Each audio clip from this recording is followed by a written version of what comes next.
Hello YouTube, this is Charlie426, and today we have the review of the 1/244 scale Gundam High Mobility Type. Now this is one of those Gundam Factory Yokohama series as well, so once again these kits could be a little bit tricky to get time to time, and I would like to mention there are certain countries that got this way earlier than me. In Korea, this specific kit released yesterday officially in Gundam Base Korea. So once again, to some people this could be an entirely new kit that they never seen before, and to others it could be a kit that they already seen or already own. So once again, just be aware of that aspect. So once again, the Yokohama series is kind of interesting because they don't actually have any grades mentioned. They're always mentioned by their scale, 1/44, 1/100 scale and such. So once again, I'm not really sure why they did that, but definitely, at least for this kit being 1/144 scale, and the fact that the build level, definitely I would say it would be safe to call this an HG, but once again, what do I know? Alright, so basically the concept is that, according to the manual, is that they kind of restored the RX-78 data from a specific AI and basically rebuild it and upgrade it to the high mobility type. And color-wise, the AI, based on data or memory, it picked up the original schematics of the prototype Gundam. So basically this is not the prototype Gundam, but it's just the RX-78 similar to the prototype Gundam color, so you could say it's more of a reference as far as I could tell.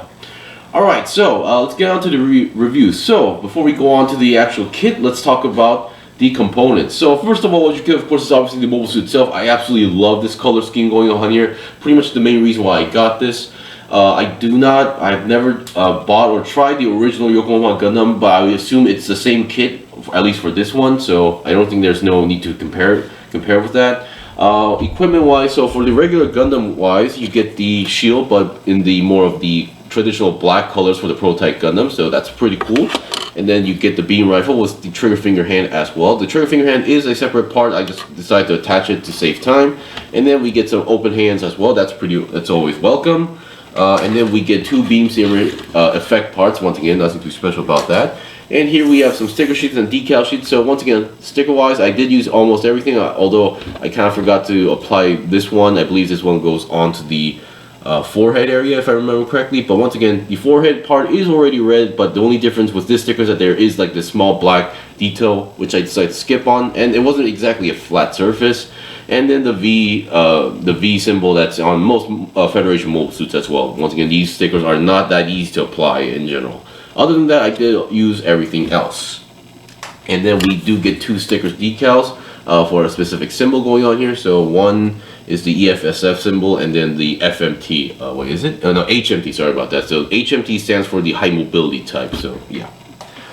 And on the other side as well, here we have the parts for the high mobility parts. So number one, we get the chest armor. Now these are two separate pieces. This is how it works. So once again, I won't be showing the process of applying them, but I will be showing what it looks like after it's been applied. And here we have the weapon, the double beam rifles. Definitely loving I do really like these type of weapons. I've always been a fan. And here we have the booster parts for the leg area. So the way how you attach these is that you have to separate these parts and you basically clamp onto the leg. So there's no pegs or holes that connects to the actual leg. It's just that you clamp around the leg. So this is not exactly the first time we're seeing this. Most like we've seen similar to on master grade parts and robot damage parts as well. And here we have the backpack. Very simple looking backpack, but definitely seems like it has the power going on here. And here we have some movements. And speaking of movements, I forgot to mention regarding the beam rifle, the scope is a separate piece here, and you can move the scope left and right as well, and the other handle as well. And for the shield, we have a peg here, and then we have the handle that moves up and down. And if you don't like the position, you can always swap the position a little bit by, okay, so if I can get this out of the way. So the shield, you can actually move these parts in two positions. So currently one here, or you can kind of lower it down slightly more like that. So it's really up to your preference as well. Alright, so that's that. And before we go on to articulation, we gotta talk about some leftover parts as usual. So here we have this part. So I assume these are from the original RX-78 Yokohama factory version. So here we have the actual red shield going on here. Here we have the waist section, the chest section, the vent, because this one is using red vents. This one, I assume the original is using white ones, which I don't think that should be correct, but still. And then here we have the cross symbol, but in white for some reason. And here we have the other one. So here we have the rest of the shield parts, and here we actually have, oops, upside down. Here we have the original shield parts, the front skirt, back skirt, side skirts as well, even the shoulder parts. So if you want to make a full-fledged white version, I guess that would be possible. Alright, so that's pretty much it for leftover parts. So let's see what we got for the Gundam itself. Now, I did say this is a reference or of the prototype Gundam. That's because it's, well, this is not the actual prototype Gundam, and if it were to be, there needs to be some changes in color. So number one, I believe the lower arms has to be black as well, and then this, not the lower leg entirely, but the knee and the around this middle section has to be black in total. So yeah, it's not exactly that.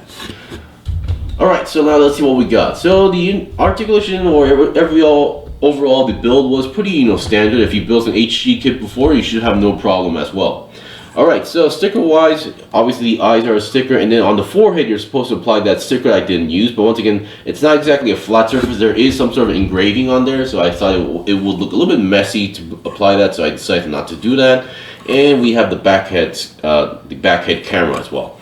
Now regarding the eyes, the stickers are two pieces, which I'm not sure why, but still, because depending on how you apply it, the middle section can look really messy if that's the case, so just be careful about that. So the head wise, it uses a polycap neck joint, very well done, so it can go down that much, up that much, and 360 should be possible as long as you give it enough force. As well, it is a little bit on the stiff side, and then because of the polycap neck joint, you can go forward and backward as well.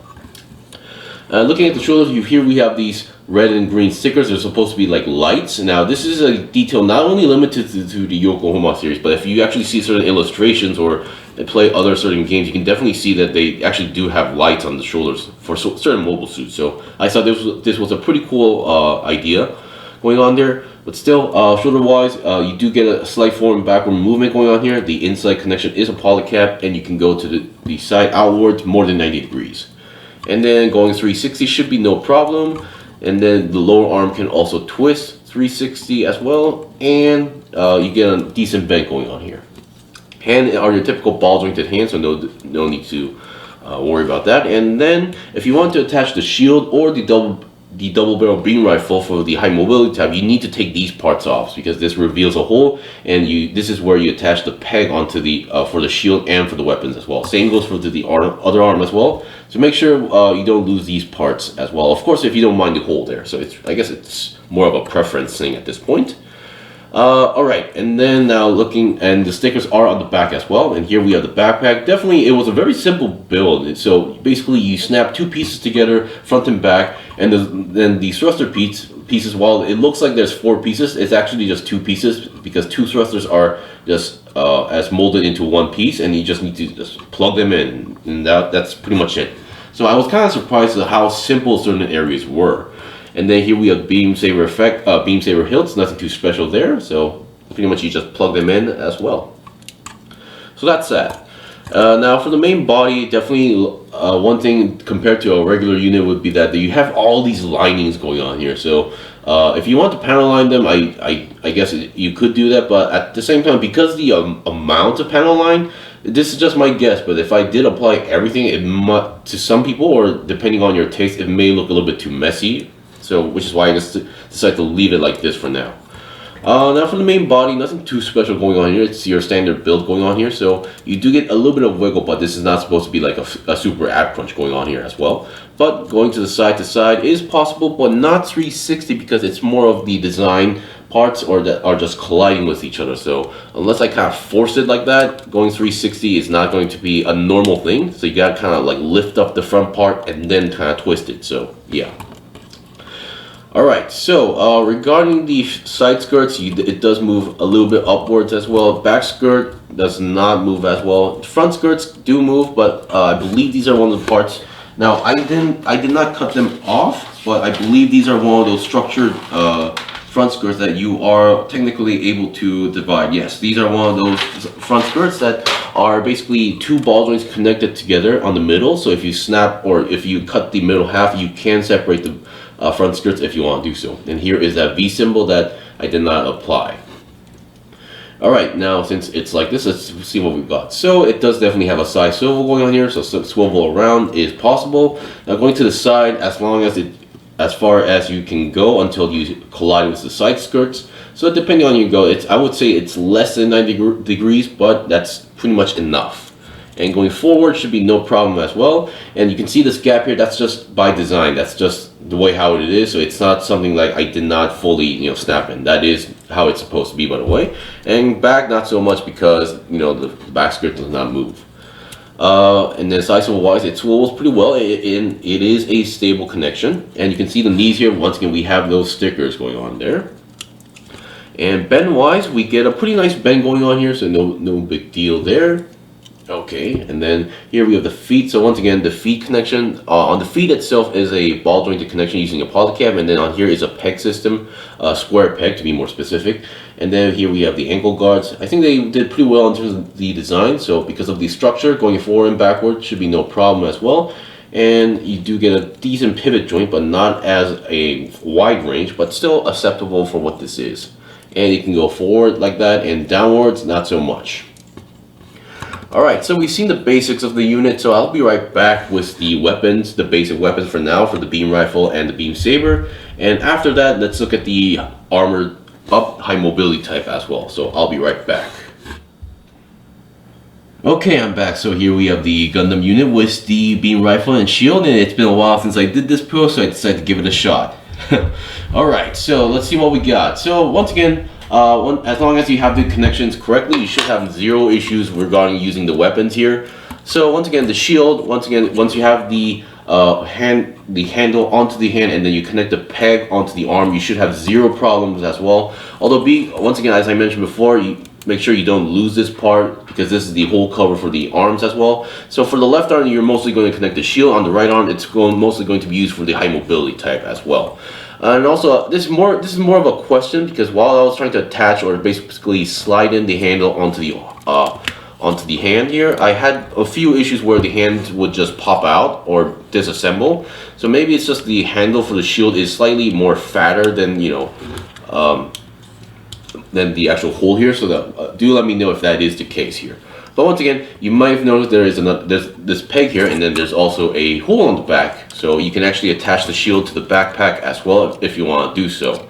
And finally, the beam saber hilt. Now, recently, especially with recent kits, I've noticed like the connection between the hilt and the saber effect part is a little bit tight here these days. So be careful not to break or snap the peg. But once again, the beam saber should hold onto the hand with no problems as well.